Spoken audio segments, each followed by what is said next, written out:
All kinds of patients come to me complaining of hip pain or knee pain, and one of the primary jobs in the clinic is, number one, letting them know we understand where the origin of the pain is, and then working through every option you can before surgery.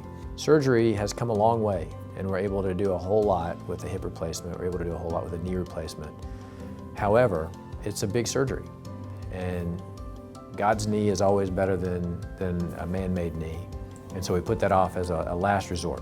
So we work hard to make sure that all options are tried before surgery, so that when you do come to surgery, you realize this is what we needed. Because complications can happen, and when they do happen, we can work through those, but you have to be sure before you go into surgery that you're ready for whatever the outcome is. Because I do a lot of complex surgeries, that's very important to understand for the patient.